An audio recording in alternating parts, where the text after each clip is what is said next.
આજનો સોમવાર ભાવનગર માટે ભારે હોય એમ 3 દુર્ઘટના સામે આવી છે। પહેલી ઘટના જિલ્લામાં સિહોર પાસેથી સામે આવી છે, જ્યાં જાનૈયાની બસમાં અચાનક આગ લાગી। જ્યારે બીજી ઘટના ભાવનગર શહેરમાંથી સામે આવી, જ્યાં કન્સ્ટ્રક્શન સાઇટ ઉપર સિમેન્ટ મિક્સર ટ્રકમાં પહોંચી જમીનમાં ફસાતા 2 લોકો દબાયા હતા, જેમાં એકનું સારવાર દરમિયાન મોત થયું છે। અને ત્રીજી ઘટનામાં લીલિયાથી સુરત જતી ખાનગી બસ ભાવનગરના લીમડા નજીક નાના ઉમરડા પાસે પલટી મારી જતા 20 થી 25 મુસાફરો ઇજાગ્રસ્ત થયા હતા। પહેલી ઘટના વિશે વિસ્તારથી વાત કરીએ તો ભાવનગર જિલ્લાના સિહોર તાલુકાના બજુડ ગામમાં આજે સવારે પટેલ પરિવારના લગ્ન પ્રસંગે ગારિયાધાર જવા માટે આવેલી ભૂમિ ટ્રાવેલ્સની લક્ઝરી બસમાં અચાનક આગ લાગતા અફરાતફરીનો માહોલ સર્જાયો। ગામના પાદરમાં ઉભેલી બસમાં જાનૈયાઓ બેસવાની તૈયારી કરી રહ્યા હતા। તે દરમિયાન બસમાં એન્જિનમાં સ્પાર્ક થતાં આગ ભભૂકી ઉઠી। સદનસીબે સમય સૂચકતા દાખવીને તમામ જાનૈયાઓ બસમાંથી સલામત રીતે નીકળી ગયા, જેના કારણે કોઈ જાનહાનિ થવા પામી ન હતી। ઘટનાની જાણ થતાં સોનગઢ પોલીસ અને સિહોર ફાયર બ્રિગેડનો કાફલો તાત્કાલિક ઘટના સ્થળે પહોંચી ગયો। ફાયર બ્રિગેડના જવાનોએ પાણીનો સતત મારો ચલાવી આગ ઉપર કાબૂ મેળવ્યો, જોકે આગમાં બસ સંપૂર્ણપણે સળગી ગઈ। સોનગઢ પોલીસ સ્ટેશનના પીએસઆઈ સહિત અધિકારીઓ ઘટના સ્થળની મુલાકાત લઈ તપાસ હાથ ધરી હતી। બીજી ઘટના વિશે વાત કરીએ તો ભાવનગર શહેરના ઘોઘા રોડ સ્થિત લીંબાડિયો વિસ્તારમાં વહેલી સવારે એક ગંભીર અકસ્માત થયો। એક કન્સ્ટ્રક્શન સાઇટ ઉપર સિમેન્ટ ક્રોકેટ મિક્સર ટ્રક સિમેન્ટ રેતી અને કપચીનું મિશ્રણ ચાલી રહ્યું હતું, અચાનક પહોંચી જમીનમાં ફસાઈ ગયો। આ દુર્ઘટનામાં સાઇટ પર કામ કરી રહેલા 2 લોકો મિક્સર નીચે દબાઈ ગયા। બનાવની જાણ થતાં બી ડિવિઝન પોલીસ અને ફાયર બ્રિગેડની ટીમ તાત્કાલિક ઘટના સ્થળે પહોંચી અને બચાવ કામગીરીની ગંભીરતાને ધ્યાનમાં રાખીને ફાયર બ્રિગેડે 3 હેવી ડ્યુટી ક્રેન મંગાવી। સલામતીના તમામ પાસાઓને ધ્યાનમાં રાખી ફાયર બ્રિગેડના જવાનોએ અથાગ પ્રયત્નો બાદ મિક્સર ટ્રકને બહાર કાઢવામાં સફળતા મેળવી।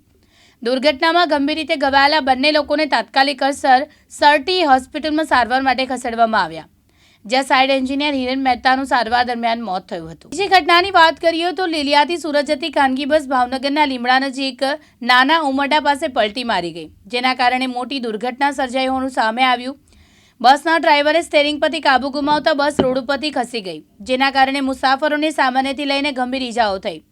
આ ઘટનામાં 20 થી 25 મુસાફરો ઇજાગ્રસ્ત થયા, જેમને તાત્કાલિક સારવાર માટે નજીકની હોસ્પિટલ ખસેડવામાં આવ્યા છે।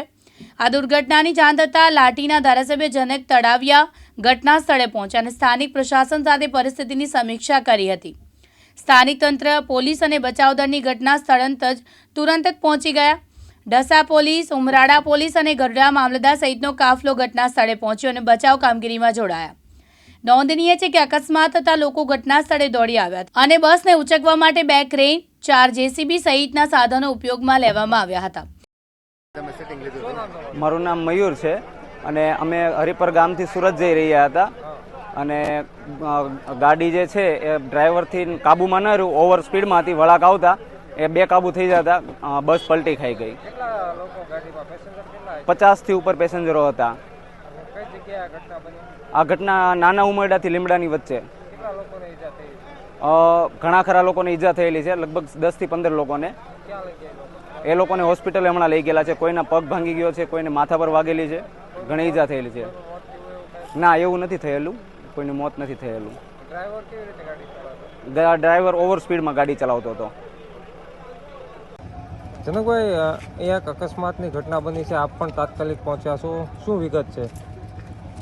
આ સમગ્ર ઘટનાની વિગત એવી છે કે લીલિયાથી સુરત જતી એક શિવકમલ ટ્રાવેલ્સ, એમની બસ આજે દુફણિયાથી જે લીમડાનો રસ્તો છે નાના ઉમરડાથી આગળ જતા ગાડી પલટી મારી ગઈ હતી અને તાત્કાલિક ધોરણે આ વિસ્તારના લોકો અને અમારા દામનગર નગરપાલિકાની ના પ્રમુખની સાથે સમગ્ર ટીમ આ ઘટના સ્થળે પહોંચી ગઈ અને ત્યાર પછી તરત જ મને જાણ કરી।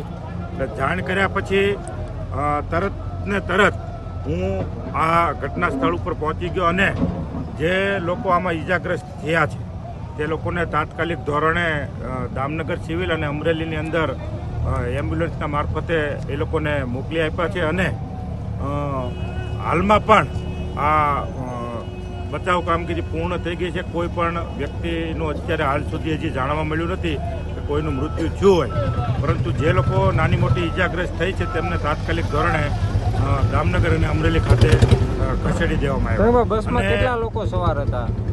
બસમાં ઓછામાં ઓછા 35 થી 40 જણા મારા અંદાજ મુજબ એટલા લોકો સુરત જવા માટે લીલિયાથી નીકળેલા હતા અને અમુક મારા વિસ્તારના પણ લોકો હતા અને એમને પણ મેં મારી ગાડીની અંદર બેસાડી અને દામનગર ખાતે ખસેડેલા. ઓકે. સાહેબ ક્યાં જતા હતા અને કઈ રીતે અકસ્માત સર્જાયો? પ્રવીણભાઈ શામજીભાઈ વાવડિયા, ગામ આસોદર. અમે સુરત લગ્નમાં જતા હતા અને